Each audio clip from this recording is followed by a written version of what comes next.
Welcome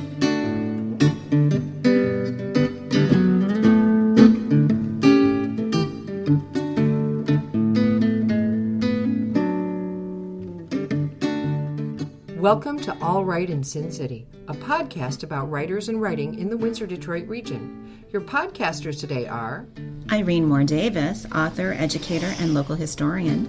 Sarah Gervais, former bookseller, publishing rep, and literary festival chair.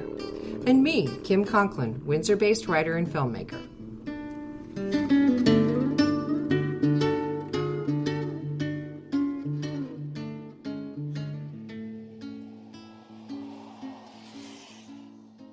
Alexei. Born in Iași, Romania, Alexei Ungurenaşu is a non-binary Romanian-Canadian artist. In their art and writing, Alexei uses words to bridge the distance, be it physical, emotional, or temporal, between themselves and the places, people, and moments that they miss.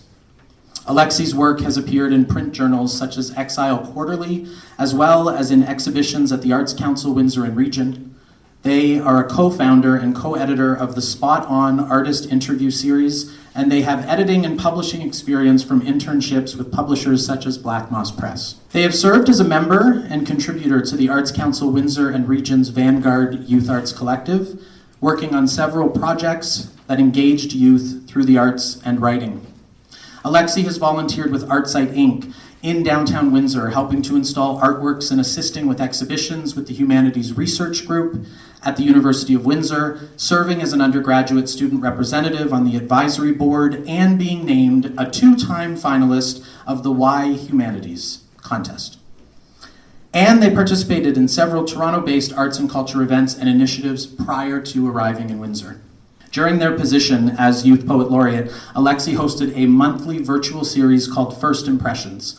Alexei and their guests interviewed one another, read a few texts from their bodies of work.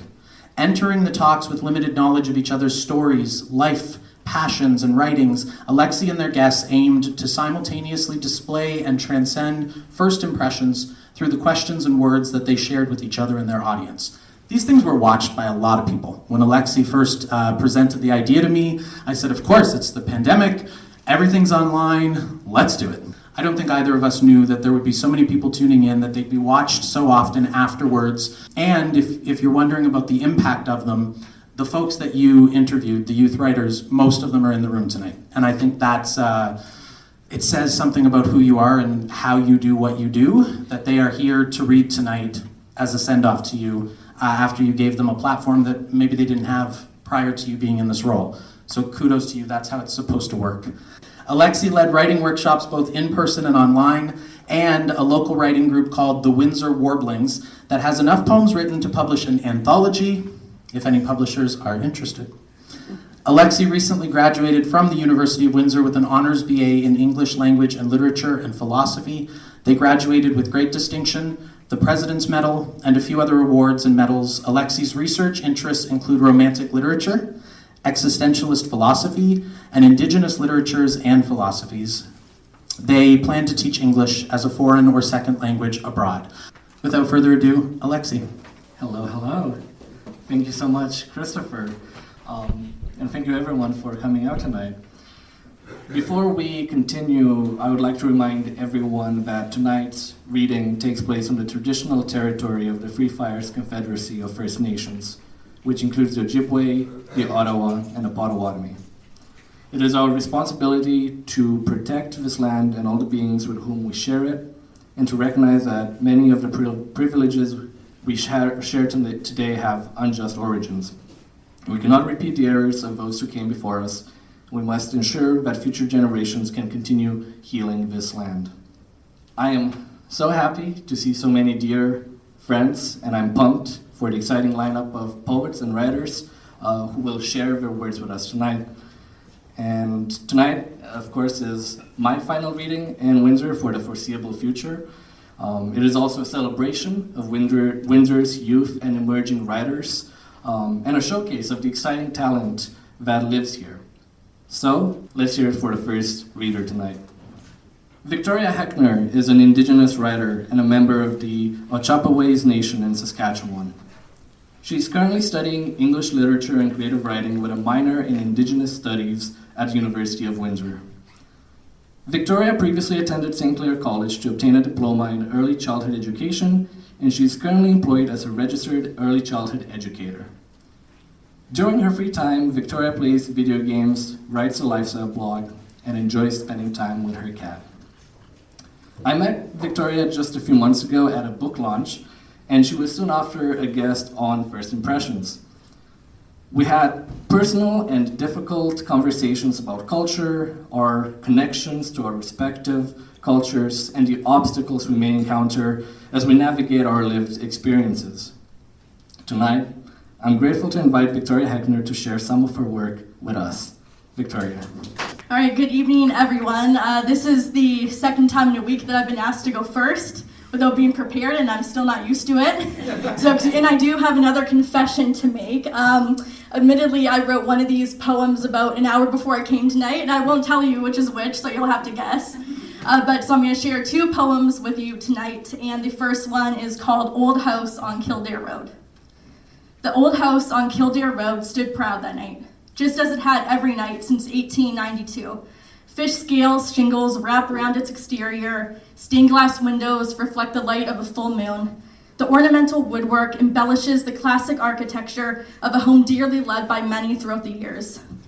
As he walks through the streets in the dead of night, approaches the old house on Kildare Road, distant memories of being a young boy inside the home fall upon him, with the vigor of a recurring dream. The days out by the garden with Grandpa, the evenings spent in the living room with Grandma, dinners on Christmas Day in the dining area, the laughter of an innocent child that ricocheted off the sturdy walls. He, now a man of 30, stands at the side of the curb, peers over the lush green hedges that frame the old house on Kildare Road. He weeps and he trembles, feeling the loss of his youth, mourning the death of his grandparents. The guilt of not visiting his grandmother before her passing is irreparable. In the spaces between quivering fingers that hide a tear-stained face, the man sees something in the upstairs bedroom of the old house on Kildare Road. Pale and indistinct, an apparition of a woman he could only presume to be that of his grandmother emerges from the inside of the window. Their eyes meet, his body convulses with both an excruciating sadness and an irrefutable happiness. He says to himself, I finally got to see her one last time. A mere 2 miles away that same night, a young woman lies asleep with a dream of being inside the old house on Kildare Road. She sifts through boxes of photographs and tattered clothes, helping her sick grandmother and packing up her belongings. The young woman fondly recalls memories of her and her grandparents with each timeless photograph she caresses. Her grandmother disappears from her sight. When she is found, the grandmother is seen longingly gazing out from her bedroom window. The sun looms on the horizon the following morning. A text message wakes up the young woman from her deep slumber. Her brother tells her of his encounter with her grandmother the night before, of how she had appeared before him by her bedroom window to greet him with her kind hazel eyes one last time.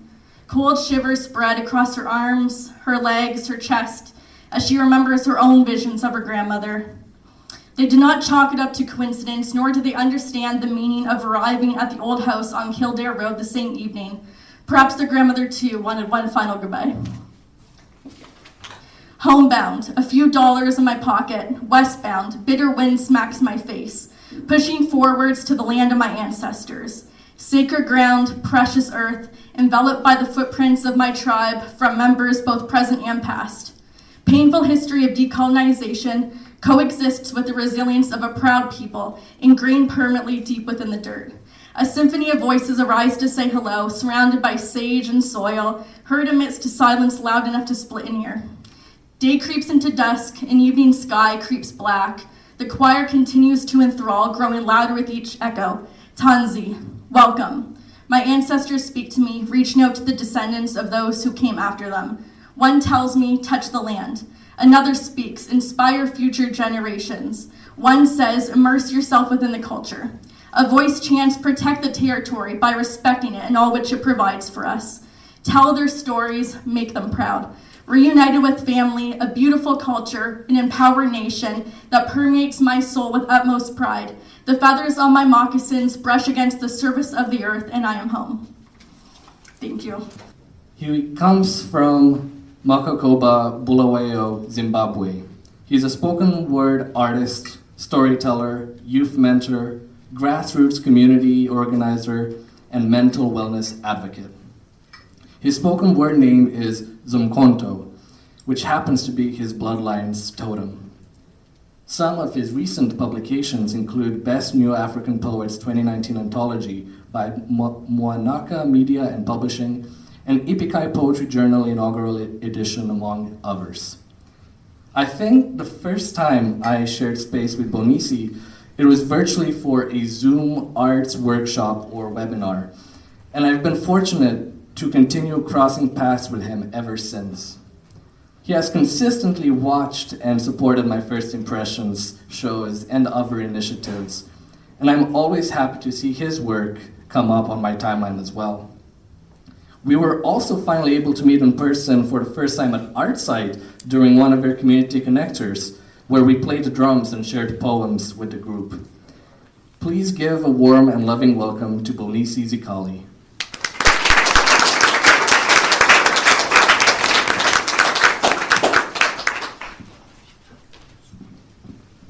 Thank you so much. I always love to meet people like Alexei, because the storytelling tradition is always so vast in our many different cultures that we stem from. And storytelling traditions are healers in of themselves. And so I wish you the magic of words. I wish that when you go, the magic grows even bigger with every community you meet. I'm grateful for you. Thank you. So the poem I wanted to share is about my son. He's a 13-year-old lovely young man, and this is called A Letter to My Son. My son, ndodana yami, I wish you mountains that stoop down and crumble the tufts of hair on their crown, to create beach sand for shores that this world will not dare stumble into and pollute, where the music of ancient flutes is trapped in the shells that populate its blanket of pebbles and stones, which when thrown against the surface of the ocean, with each bouncing motion whisper back the secrets of the snails that died inside them, carrying hell on their backs and heaven in their hearts. The ones said to have slowed down deliberately, to allow and sacrifice for their shells to become refuge for the songs whose melodies are now known for guiding the bruised hips of lost slave ships back home. My son, daughter Nayan, I wish you to speak bright words the way light was named, with sound in attendance, and that I live long enough to tell you the story of how light and sound learned to dance for the first time, trapping the universe in 1 trillion light years of rhythm. My son, I wish that as you whisper your own name, you believe it, that each letter in it is a feather inside the largest wing to ever host the wind, and that when you fly, you're not distracted fighting that wind, but just enjoying the aerial view. Daughter Nayam, my son, I want to take all of the insults of this world on your behalf, so that you find half of the world's untruths about black boys shelved in some bunker somewhere. I would have walked back and forth through time to collect each falsehood and trap it in the underworld, not to burn a single one, but to remind you that another generation will be waiting upon you to collect the other half. Make sure that the collection is complete. Then make a bonfire and invite the neighbors, all singing together, screaming, "Fuck a racist!" My son, I wish that your teenage eyes will take long walks down the hallways of histories yet to be written, and that those that died gritting their teeth while holding on to olive branches can see you plant seeds and be proud. And that seeing new hunger to yearn, to learn more will disarm their spirits and charm them enough to forgive the trees from which the spears that dug into their chests were carved. My son, I wish you the rarest form of love. The one that plays catch with itself, throwing boomerang kisses into the sky, knowing that the love will come back glowing with remnants of dying stars, and that each tiny sparkle of those dying stars will hustle its way back into the universe and become a fully blown sun.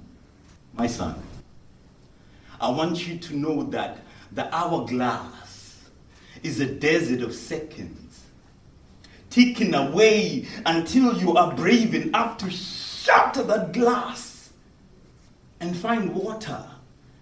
Because that's what I wish for you. I wish you water to flow through the future, like hip-hop, like poetry. My son, I wish you an elephant's memory so that you remember to forget what they did to me. Write that debt to ancestry. Find your identity. But more than anything, my son, I wish that you remember that you are royalty. Bayethe Zokhonto Gabatela Mzilangata Mpangasita. Thank you.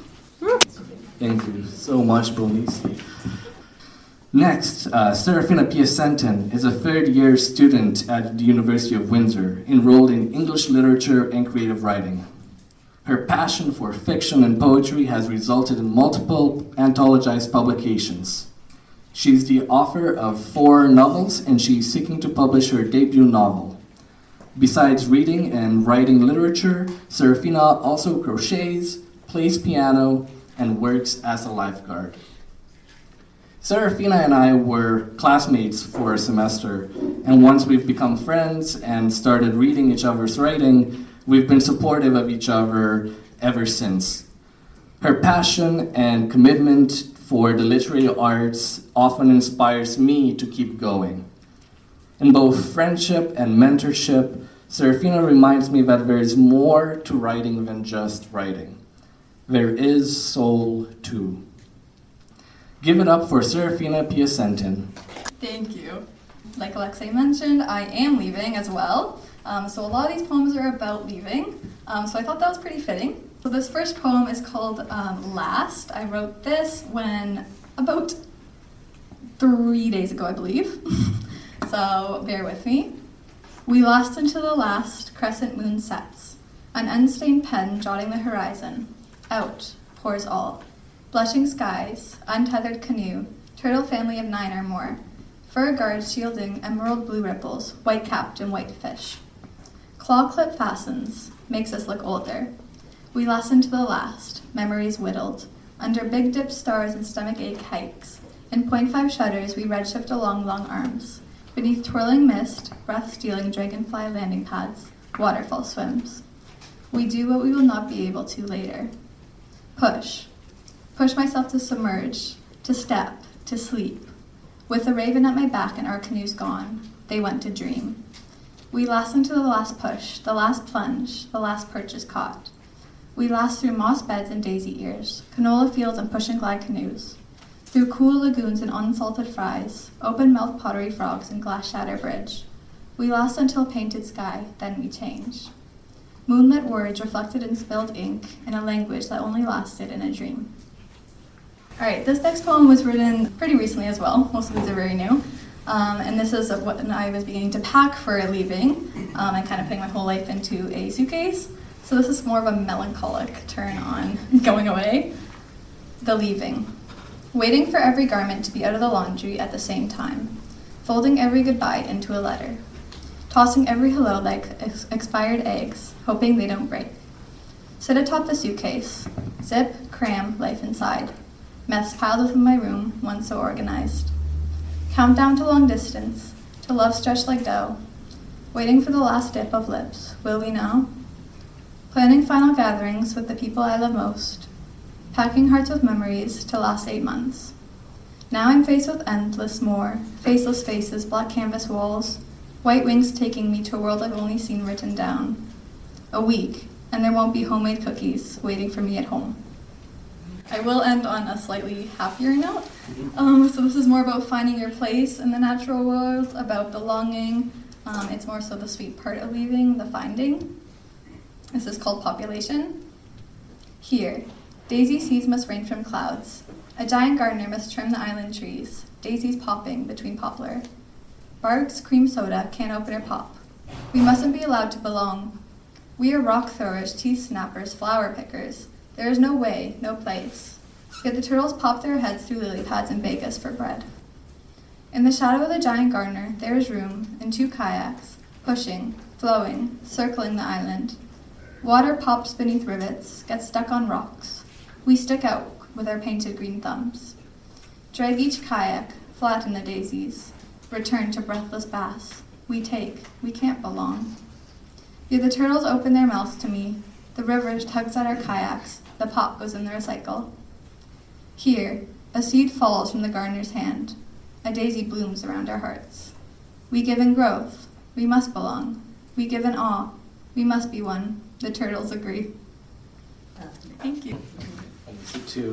Thank you so much, Serafina. And do I really need to introduce Marty Gervais? Yeah. You probably already know him as Windsor's Poet Laureate Emeritus, publisher of Black Moss Press, professor at the University of Windsor, journalist and photographer, and of course, poet. I had the privilege to be a student in Marty's English practicum course and to work with him and Black Moss Press over the past year. Marty's advice and stories have been and continue to be of great help, and I am only one of the hundreds or thousands of writers who can attest to this. It's my pleasure to welcome Marty Gervais. Thank you very much, Alexei. I also want to say that after hearing the poems, stories tonight, I feel, that my idea about this community being rich in literature is shown tonight, and we're going to see more of it. I have a poem that I'd like to, I was going to read it the other night, and it's in keeping that we read it. It's about the Queen, and this poem was put on the Cultural Affairs site in the City of Windsor site. It's called The Queen's Annual Christmas Address to the Commonwealth, and I'm not going to read her address. First time that I ever heard it, and I was in Bracebridge, Ontario, when I heard this. It was Christmas, 1959, when I went off down the wintry street and down along storefronts all shut up and my Christmas skates slung over my shoulders and a brand new hockey stick in my hands. I made my way to a friend's house, and he was waiting with his new skates, and we trekked over the ridge from where you could see the clock tower of the post office. It was now 10:30 a.m. We skated that morning on the south branch of the Muskoka River, just back of the lumber yard, the stillness in the sunlight, shattered by our sharp voices and our skates cutting deep into the cold and the slapping of sticks and maybe the bells of St. Joseph's Catholic Church. I remember that because a neighbor had come down by the river, and he told my buddy he was wanted at home. We sat on the riverbank to take off our skates, and he needled me about the Leafs beating the Canadiens in a game where it was clear the Rocket had lost his magic touch. We made our way back to his house, still laughing. His mom there to take our coats and hang them near the gas stove to dry. I noticed something was wrong. Her face red from crying, and I spotted the tissue wadded up and tucked into the right sleeve of her dress. She led my buddy to the parlor and whispered to him how her brother had died, how they had just gotten a long-distance call from London, and there had been some kind of accident, and he was dead. In the midst of all that came the message on the radio, blipping out across the silent room, the Queen's annual Christmas address to the Commonwealth. We stood in the parlor, the faded wallpaper of autumn leaves, the tin ceiling. I saw my buddy's mom resting on the sofa, a cup of tea balanced on her lap, her face turned away to the window. and my buddy stared at the floor. I had never heard the Queen's voice before. Never heard how she puckered those vowels, rounded out nouns, and pointed her verbs like torpedoes. I had never heard anyone talk about peace, the yearnings of those suffering, and we stood in a timeless pose, as if the monarch had known all about the news having befallen this family that Christmas morning. Thank you. Please welcome Marianne Mulhern. And I'm happy to read this poem because my friend Mary Lou is here with me tonight. When COVID was filling hospitals and there weren't any vaccines and everybody was really scared and everything was closing, we're all in lockdown wearing masks, Mary Lou and I decided to have lunch at her house. And so I wrote this poem, and Christopher made sure this was published. It's called COVID Lunch. My friend of many years invites me for lunch. At her table, we distance. Wine, food, and words bring us close. We've enjoyed meals in Windsor restaurants, joked with waiters, knocked back shots of tequila sent over by owners. This seems more special, coming together in a time of danger. Maybe COVID knocks at the door, scratches at the window. Thank you very much. Thank you, Marianne. Next up, lawyer, Rotarian, performing artist, hilarious person, poet, husband, father, all that great stuff, and really one of the loudest voices of support for the creative community. So thank you for everything you do, and also things people don't know you do, like supporting those of us who are front-facing in this work by being a phone call away when we need to say, hey, tricky situation I'm working through.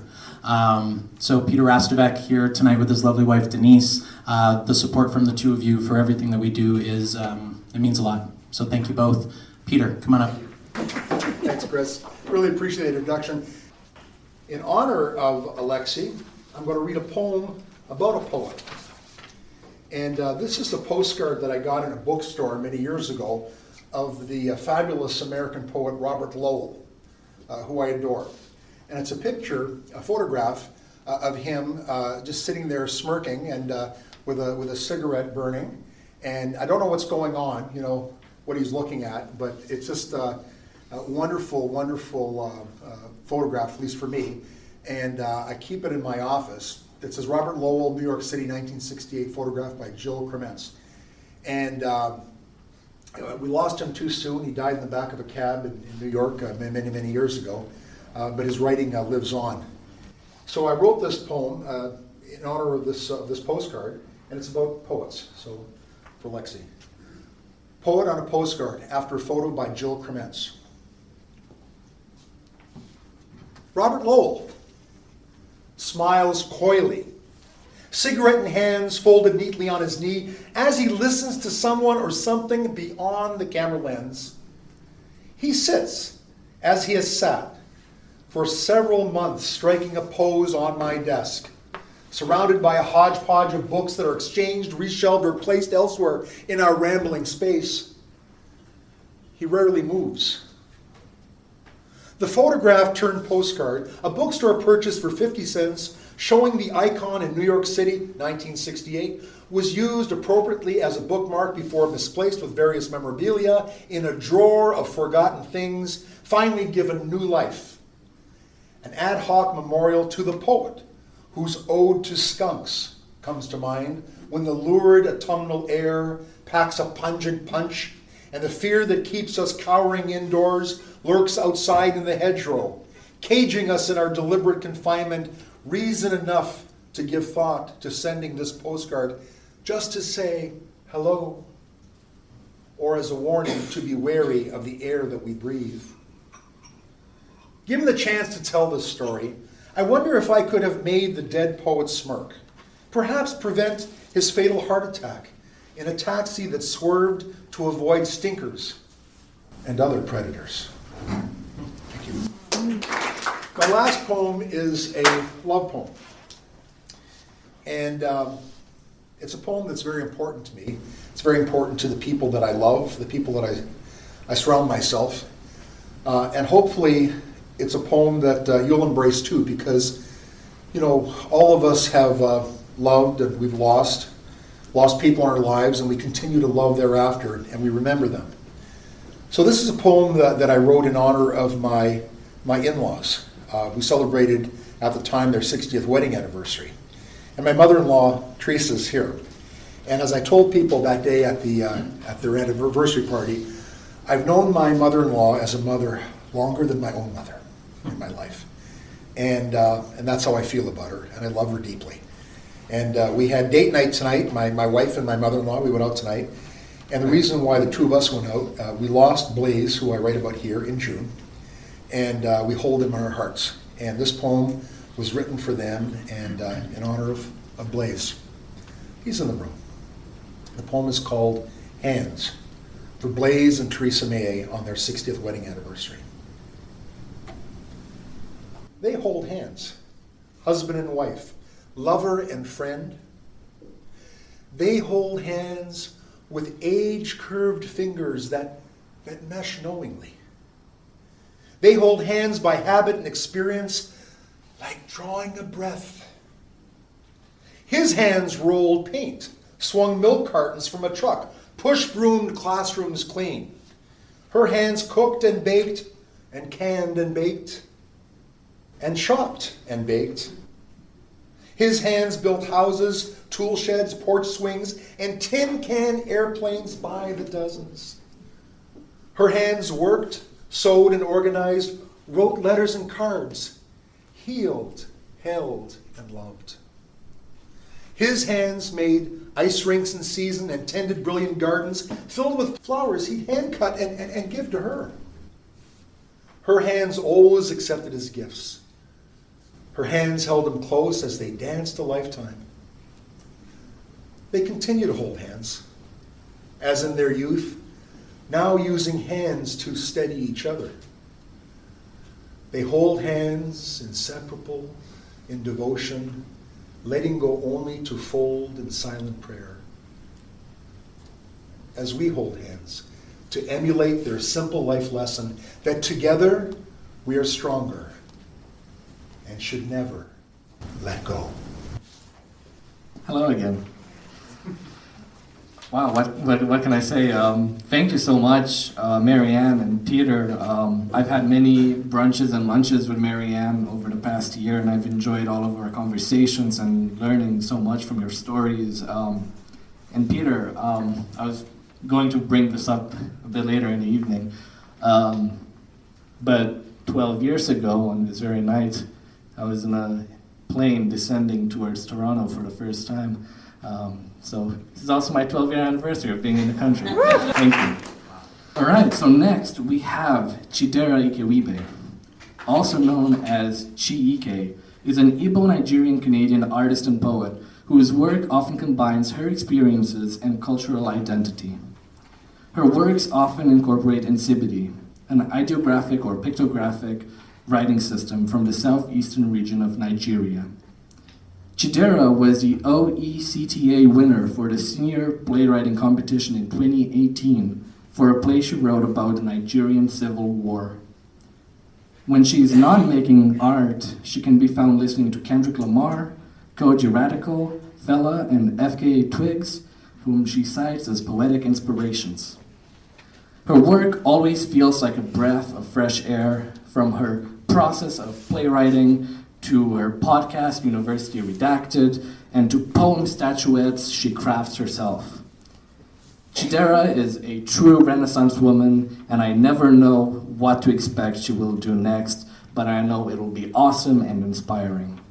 Tonight, she will be sharing a monologue from the play she is writing on the women's protest that happened in southeastern Nigeria in 1929. Please put your hands together for Chidera Ikewibe. Thank you, Alexei. Just before I start, I just want to say that I think I owe Alexei a tremendous amount of my Renaissance woman-esque-ness because before I met Alexei, I was actually going to retire, which might sound crazy considering I'm only 21. I was going to retire entirely from poetry, and I was like, you can't make money from this. And also, I'm going through many mental health crises with the university right now. Why don't I just drop poetry and become a clinical neuropsychologist right off the bat and just not ever write anything down ever again? But then Alexei came knocking and was like, hey, you want to be on my little radio podcast thing about poetry? And I was like, well, if you're going to be on a radio podcast thing about poetry, I guess you got to keep doing poetry. So then I kept doing poetry, and now I do too much. And I always want to do more. So if you ever see me in the city and I'm talking to myself, I'm probably reciting a poem for something I have in 5 minutes. So the monologue play thing I will be telling you guys about is from the 1929 women's riot / protests in Nigeria. And something that's very interesting about them was that my great-grandmother was from the area where these protests happened, which is in Aba in Nigeria. And so I always had this deep connection to it, but anytime I'd research it, instead of it being called protests, they were called riots. And these protests, which is what they were very well organized by the women who would do a list of things such as sitting on a man, which is actually not sitting on a man, it's more belittling a man by knocking on his front door and being like, hey, yo, bro, why are you abusing your wife? Are you compensating for something? And then I start singing about it. But this man has a small little thing, if you know what we're talking about. And then they would basically do that, just to be like, yeah, this guy, he's being abusive because he's got a small, ladies. And then the whole village would hear about it. And this is what they would do to British officials and other community members who were mistreating them and abusing their power. So essentially I really wanted to just sort of write about this for a new audience. So the Act 1, Scene 1 that I wrote 5 minutes ago before I came here. I wonder what happened to humanity when they no longer looked around for the divine and instead saw our scars and believed that true divinity lived among the stars. When did the earth no longer become enough? The story goes that Chineke, the supreme spirit of all beings, made the earth goddess Ana, and all that comes from her is good, and all that leaves this world leaves through her. It must be difficult to be an ever-living mother, to outlive your creations, but Ana is as smart as she is loving, and holds the living upon her skin and the dead within her. But I am not her, and she is not me. I am no more than a story spinner, a spider, a weaver, and some might say that tale spinners are just high-born deceivers. But I say we are just more observant perceivers, and if my perceptions did offend, I promise the story will come to an end, for I have places to be off to. So before we waste any time, here is Act 1, Scene 2. From the back come rows of women dressed all in black, from stage right and stage left. They speak in unison, their voices carrying out towards the back of the audience. The revolution will provide you no comfort. The revolution will make a war out of you and your loved ones. The revolution will not comfort. The revolution will make a war out of you and your brother, out of you and your father. The revolution is for the women. And if not for us today, then for us tomorrow. And we will bore and bore and bore, and be born onto us a new generation to fight our war. They can take our land, they can take our money, they can take what they call of us and belittle us, but the revolution is not for us today. It is for us tomorrow, for the scores of women who will come before us, for the scores of women who will write protest anthems for us. The revolution will not provide comfort, my sisters, but the revolution will provide you freedom. And that they cannot take away. Thank you. Next, Nick Hildenbrand is a musician from Canada. His first collection of poetry, The March with Songs, was published earlier this year with Black Moss Press. I've known Nick for a few years now, and we've shared some good times together, talking about everything from Whitman to anime to memes to love to obscure music and so on. Nick embodies a personal freedom I can only aspire to, and his writing is as free and wild as his soul. Here he is, the first Hokage, Nick Hildenbrand.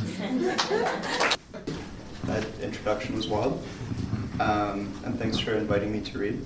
I'm going to read an old one and a new one. This old one was actually Alexei's request. It's called Trespass Poetry. I mark my railway father with a church bell, with booted, faded, mudded Chuck Mirage suffuse, with barge song tinkling, balance beam, tie-dye, handy butt print, soil tan, I love yous. Young driftwood buffed trapeze pole dangling like a lampshade. Cross-placed plank curtains, starry bead curvature, two-horn dryad with a pronged staff, deer bone, shoulder guard, and a backpack. Stored leaf-pressed light assortments and water bottles and poems, and a faulty pendulum on the cop side. Slinging strident what the hell hobos, screaming foxed rainbow trails on the cake ground. Running antler claw sigil crust graphite packages, our passport in the walk apocalypse. A spreading bonsai pedicle, marrow fur treasure, we sat on the poplar rolled steel rust for Joe's lovely lonely saxophone. Mice listeners and buck curators, coyote peers we ordained there. Yovon's manly bellows in the marshwood wallow immensity, jabbering drumstick knockings against coppers and flashlights.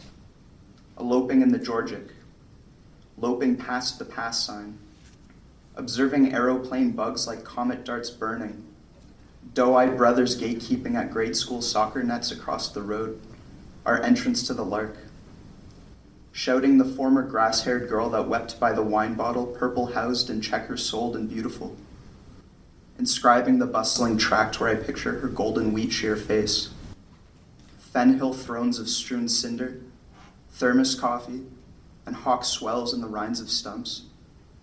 I announce her king cup quality in this wetland journal, shouting transience and insignificance and snappish dog bark samples and two ambling cowherds in the froth and quarantines for her sidestep records on St. Paddy's Day. This next one is my newest. This is called Little Heat Bugs.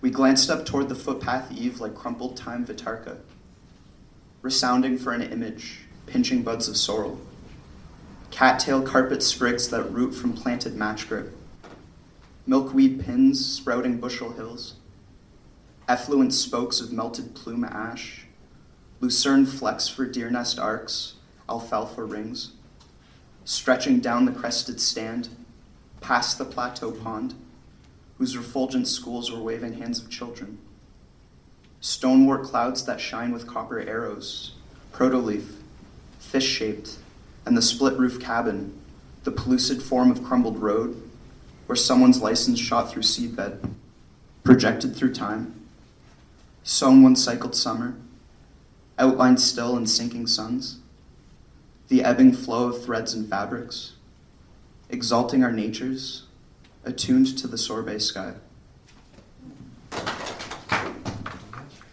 Thank you, Nick. I requested that poem because in my last semester of university, I wrote a short essay about that poem for a class, and I got a good grade, so I feel good.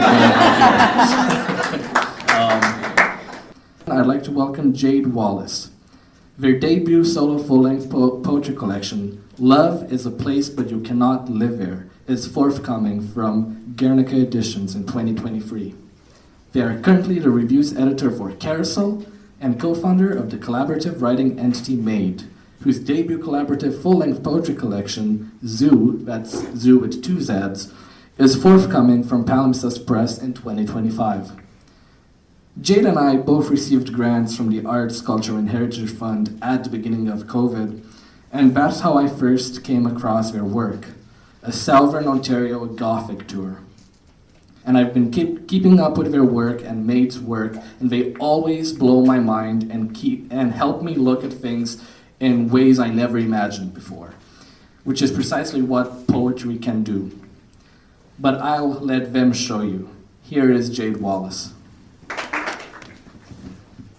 Well, it's quite an honor to read for Alexei's farewell. Alexei has done so much for the community, so it's nice to give a little bit back tonight.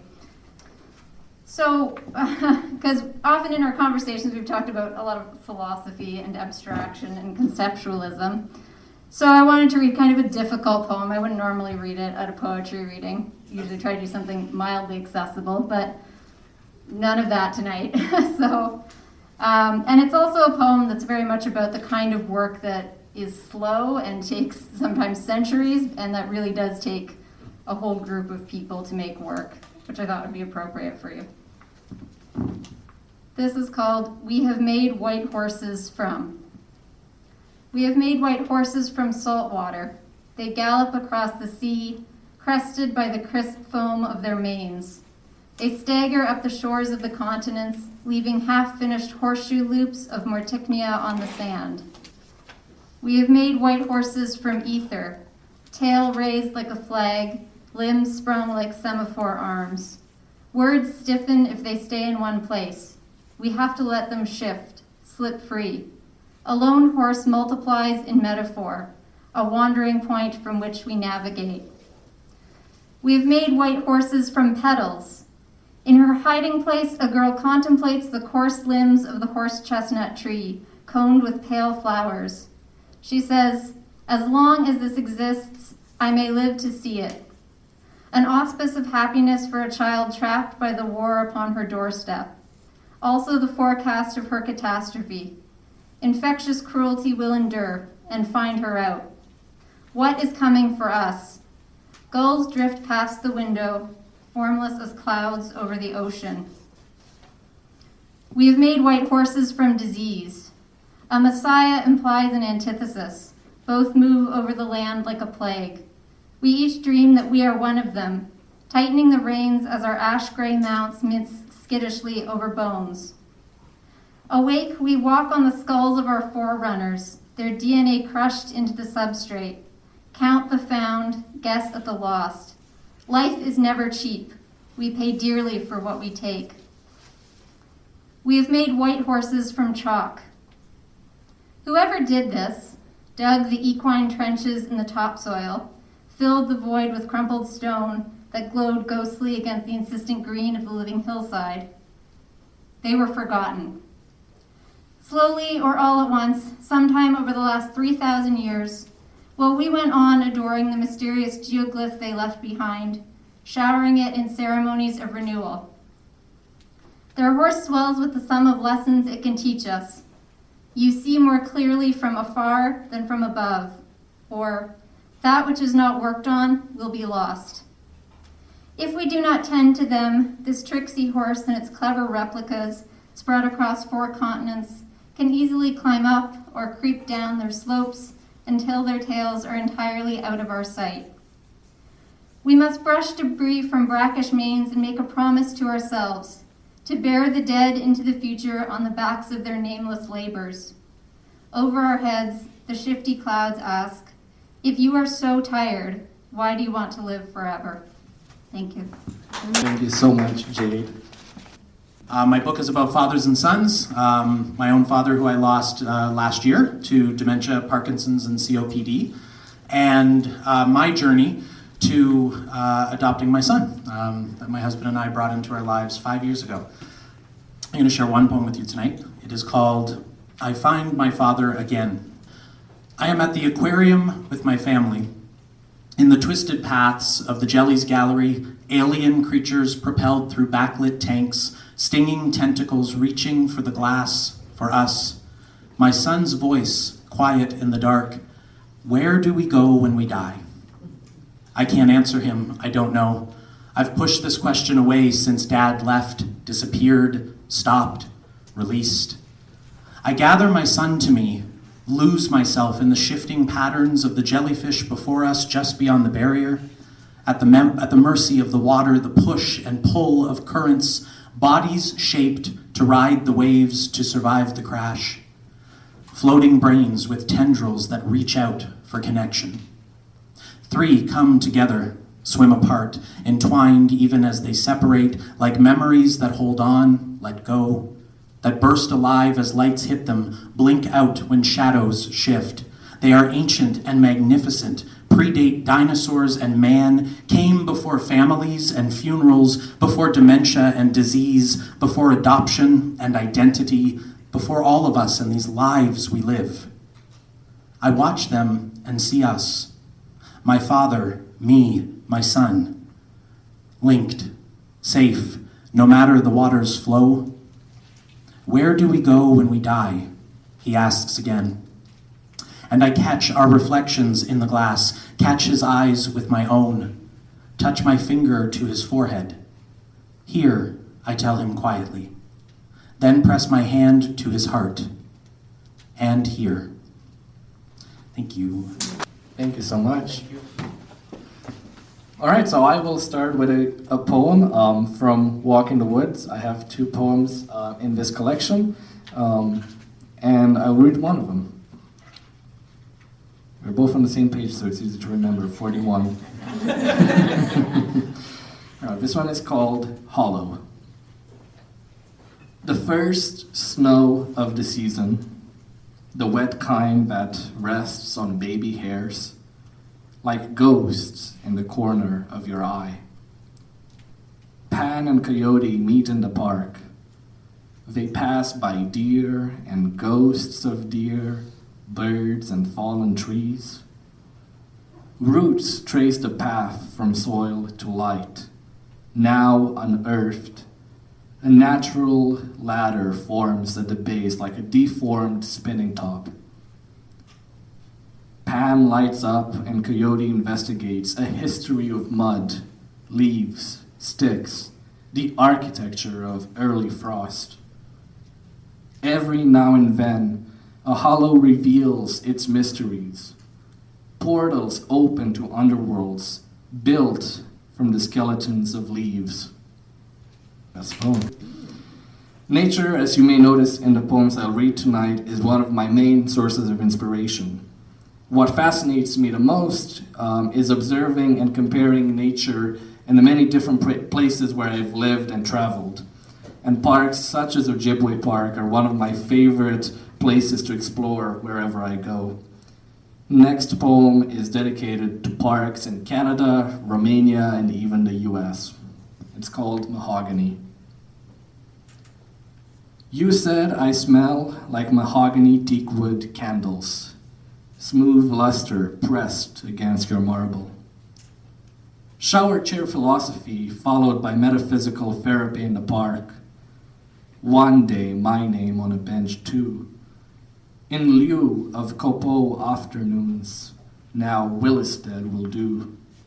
Summer walks in Griffith, but gets married in Guildwood. Victoria and Lyons knew no telescope could measure nor immortalize the day in all its splendid textures. So an ice cream sandwich melts absent-minded. Marble drips on wood, smells like Eminescu. Eminescu was Romania's most beloved poet and spent quite a bit of his life in my hometown working with other poets, so I wanted to include him there. Philosophy has also been a constant in my life for the past few years, and it's snuck its way into many of the poems as well. Next poem explores more philosophical themes such as existentialism and post-structuralism, as well as important sociological observations inspired once again by nature and my local environments. It's called Fuchsia. Heralds of September, another anniversary around the corner. Birds that survive us pluck at dust on the ground, faced with the first stage, denial. No crumbs to explain this error in existence, the lack of reason for sudden disappearance. A crowd spills from an elevator, ghosts in suits, cigarettes float on rooftops, offering relief from the second stage, anger. If ectoplasm could turn red, burn with futile resistance against a dying earth, one poison imitates other poisons. Fruit flies on the ceiling shake hands riddled with anxiety. They check tiny watches and itineraries to confirm a shared history, prepared for the third stage, bargaining. When all bets are off, labor goes unpaid. No rendezvous survives without relocation amid confusion. Ants come out once in a while, dodging beaks to send smoke signals to other anthills. From holy mountains to busy skyscrapers, the sacred becomes profane once more, envelops itself in the fourth stage, depression. The nothing I can do and I'm too small. When ants carry dozens of times their own weight, we fall short and succumb to the pressure. On a tree not too far away from here, fuchsia flowers resign to the tempest. Bells arranged to play funeral songs decide to play one more hymn instead. A wedding dance for the last stage. Acceptance. The initiation into the unknown. A marriage short-lived but lived nonetheless in structures, habits, plans, deals, economies of deterioration. The fruits of our labor will not go unnoticed by the fires and the winds. Surprisingly, I haven't read yet a poem that references the Detroit River, which is a frequent guest in my writing. And in the 5 years that I've lived here, I moved quite a few times and got to experience different parts of the city. I didn't expect the local surroundings, sounds, and images to make their way into my poems as often as they did. And I've also never taken a creative writing course or any formal training for writing, but I can say that Windsor itself has taught me how to be present, how to pay attention, and how to express the distinct features of our daily lives. And here are 2 poems dedicated to the neighborhoods where I lived. This one is called Walkerville by the Water. Proud bird, stretching at the top of the crane, I wish I knew your name. Sunblind, smoke rises behind you.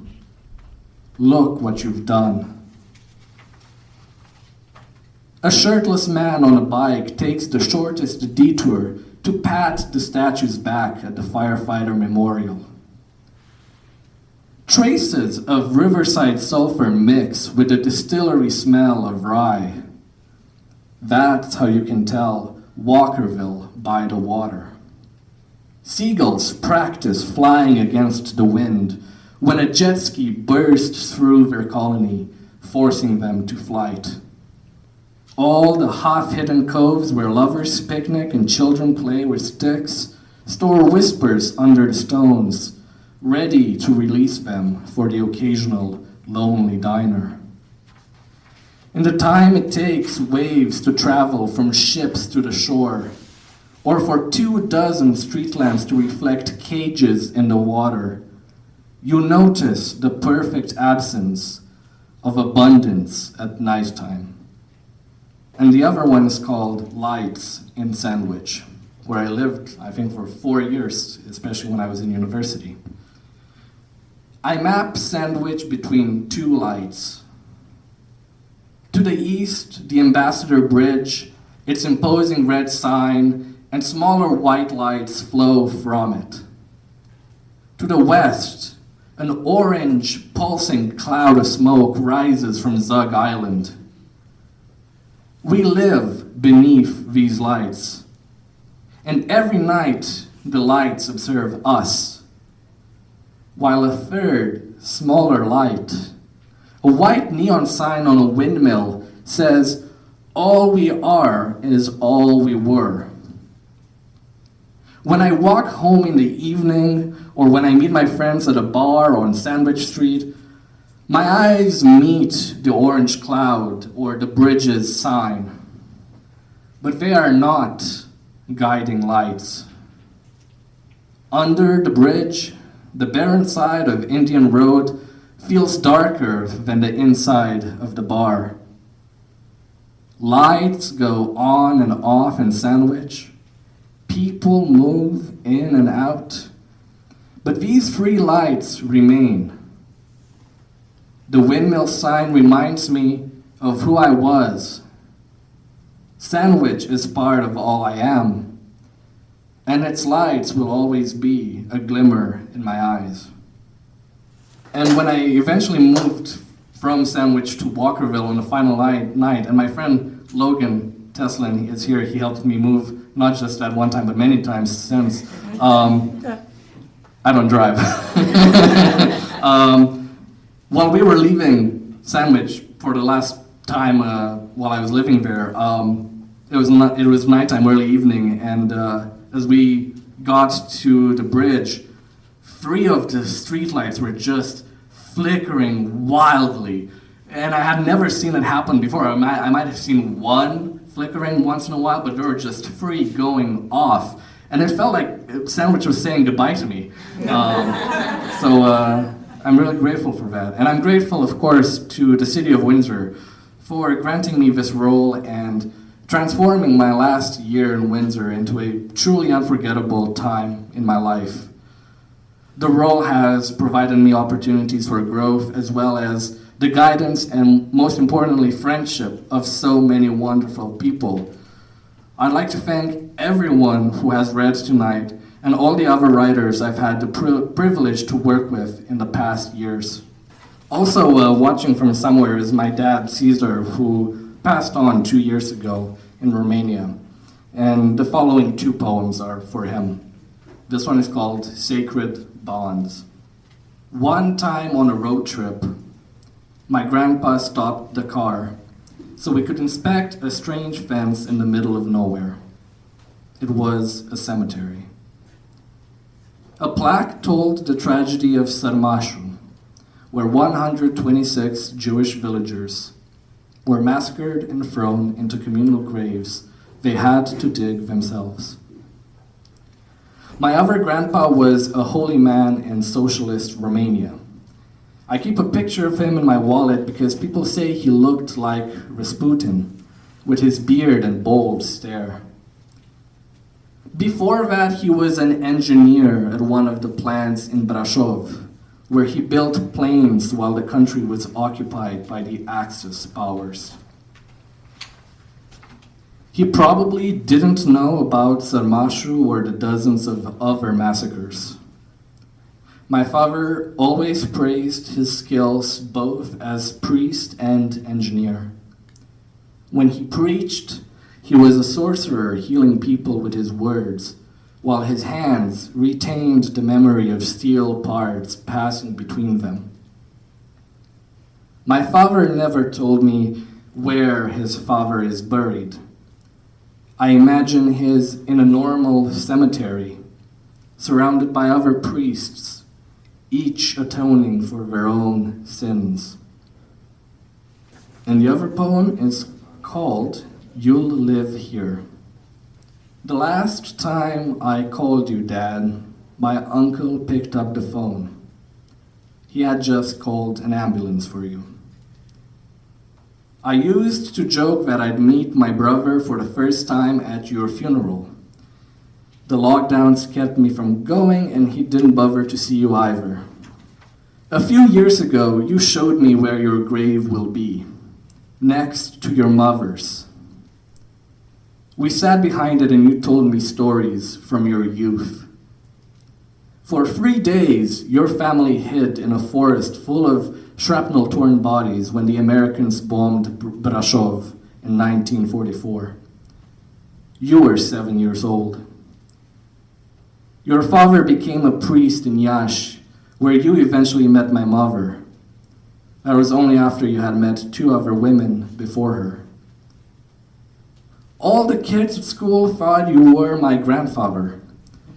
I had the same impression until you taught me how to ride a bike on my 7th birthday. After I moved to Canada, I'd see you every other summer. A couple of years later, you looked surprised. I was taller than you. We soon had our favorite bars and cafes where you drank your cognac and taught me how to smoke cigarettes without inhaling. Although you couldn't always remember if I was 17 or 21, you always made sure to tell everyone I was working on my master's. Most stories don't begin at the end, but mine began in your twilight. I'll go to your grave again next year and tell you some of my stories. So here are a couple of poems to celebrate our city's artists and writers and the work they continue to do to make Windsor a better place for everyone. This one is called Meteor. My shoes half stuck to the mosh-spilled beer. I remember my life as a drum. The pneuma beat into me resounds once more. Return to dimness. The ringing in my ears, the maze of scattered chairs and tables. I share the good news with all the artists, so we celebrate ourselves within the riffs. Head bang to the distortions, between light spots dancing green and purple from the stage to the red hair flicker beside the bar. My friends shuffling, the hive mind active. Enough to lose my mind. Remember, this is Windsor. This is what we do here. This is home. And this one I wrote in the last semester of school when we were back in person at the university, and it's called Lines Written from My Couch in Walkerville. Between naps, waking hours, half and half awake after a day of walks, daydreams in Garamond, cold brew experiments, crouching between shelves, escaped from stuffy office, walking up the stairs in Ledi, the epiphany, the inevitable end. White noise reverberates through brown walls. Study rooms echo like words in a dream. The struggle against entropy. Chaos in the boardroom. On the precipice of 75 days, April showers inbound. Nature takes its course between the lines. Pillows at each end like brackets. Sleep, the secret we keep on Valentine's. A murmur heard at a right angle. Head nods. A group of jellyfish is called a smack.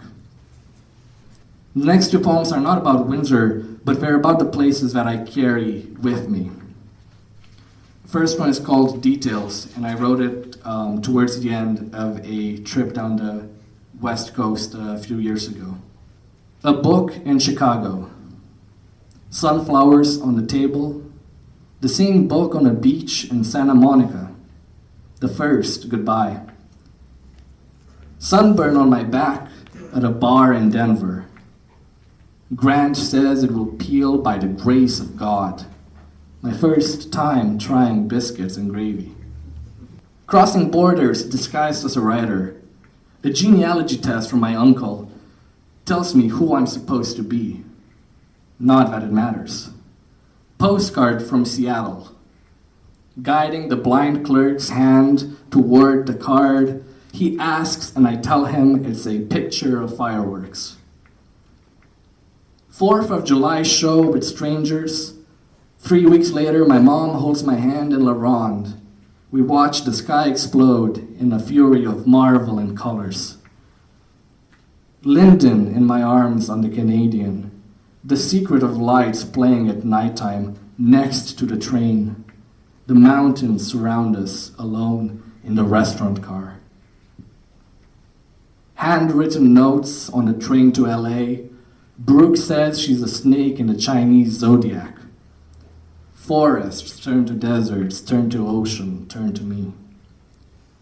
Walking too close by the shore at the end of low tide, a wave brushes my leg. Now I carry the Pacific across state lines.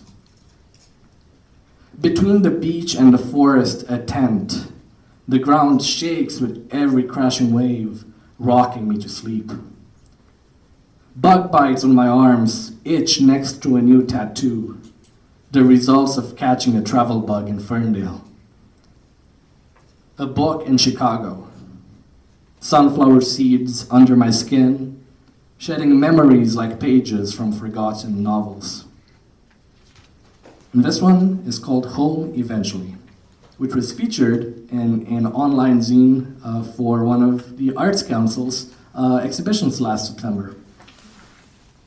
On this street of neighbors, alleyways and beginnings, street of muses, once a cafe bearing the same name, I summon clouds of evergreen in the shade of all unknowing, sing a song of hope return upon rooftops of cover blown. All the streets bow and shiver at the sight of passing time, once full of pride and splendor, their ruins speak slow decline.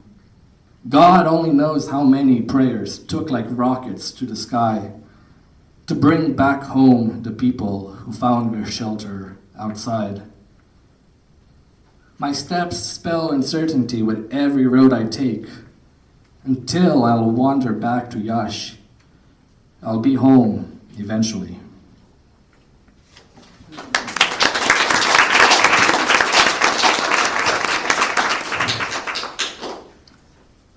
You'd think that the more times you say goodbye, the easier it becomes to say it. But for some reason I find that it's the opposite. As I'm leaving Windsor, I'm saying goodbye to one of the best things that has happened to my life so far. To my friends, to the places I've grown to love. And it's honestly a bit scary too, as I'm about to wander into the unknown. I was extremely fortunate when I did so almost 6 years ago, when I came here without knowing anyone in Windsor, having never been here, no idea what to expect. I can only hope that wherever I end up going, I can find some place as welcoming and inspiring as Windsor. Here is the final poem, which is one of the few I included in my Youth Poet Laureate application. This one is called South of Detroit. I'm blessed by coincidences, connections, contradictions. Everything that happens between two red neon signs. Now you know what it's like to be a sunflower in the city of roses. Thank you. Thanks for joining us. Look for more episodes of All Right in Sin City wherever you listen to podcasts, or check out our website, allrightinsincity.com. For information and announcements of new podcasts, sign up to our email list or follow us on Facebook and Twitter.